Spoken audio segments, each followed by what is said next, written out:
Hi, okay, so I followed the sports nutrition guidelines for an elite women's soccer player. For the history as directed, I researched and developed a diet plan specific for an elite women's soccer player because I was in season during the course of this project.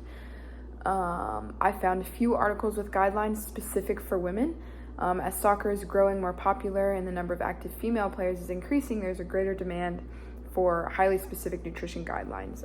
So I found a couple articles that I kind of mixed and mashed together to figure out what would be best for me, what I felt that I need, because again, it needs to be highly specific. And while we generalize women is different than men, we still need to further individualize, I feel. So that's what I did. So yeah. In the articles, I found that if I were to have 2 games a week, the goal would be 6 to 8 grams per kilograms of carbs. And if 1 game, then 3 to 8 kilograms of carbs per kilo, or 8 grams of carbs per kilogram. I weigh 60 kilos and I selected 6 carbs kind of across the board for my carb goal. So I am looking at 360 grams of carbs per day. For protein, it said 1 to 2 grams per kilogram. I chose 1.2 because I am a vegetarian as well. So it's really hard for me to get to the high end of protein. And for fat, the article said that it needed to be 20 to 30% of my diet. So I had to do some extrapolating math there, but it came out to be about 1.8 grams per kilogram of body weight. And for me, that is about 108 grams. Yeah, for hydration, I'm looking at 4 liters a day or 135 ounces a day because I weigh 135 pounds. And for micronutrients, there were no specific measurements or goals, but there was an article that highlighted 3, iron, calcium, and vitamin D as the ones that needed to be tracked the most.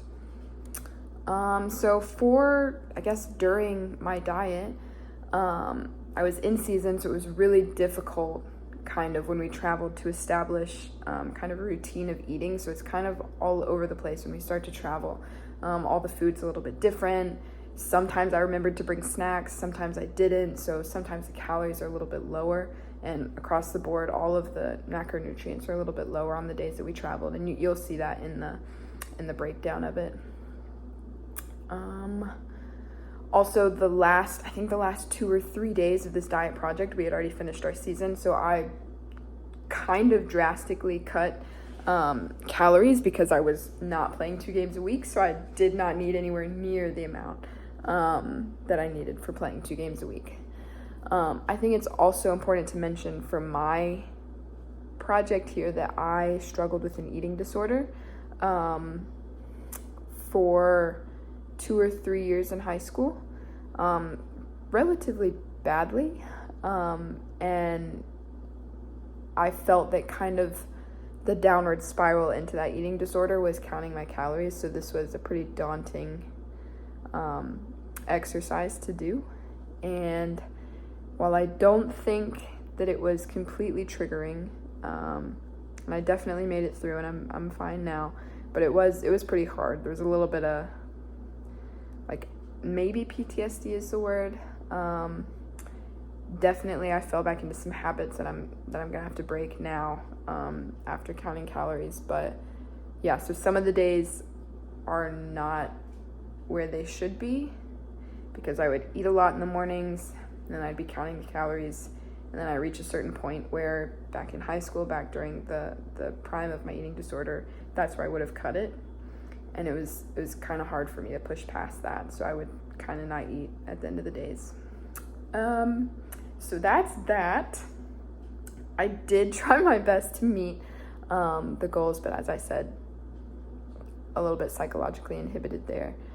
But I really enjoyed doing this project. I think it's very important that if you're going to expect somebody to be on a diet, or if you're going to ask literally for anything, if you're going to ask anybody to do something, you should be able to do it too.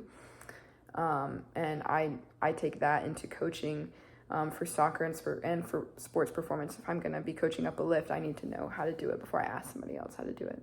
So I really appreciated this project. Tips and tricks.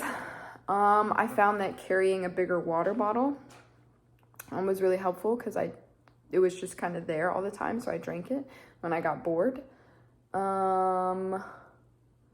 Other tips and tricks, I would definitely say packing snacks for traveling on the road is a big one because there's a lot of constraints with the places that we go to eat. The coaches pick, they give you a price point, so you might not be able to get as much food.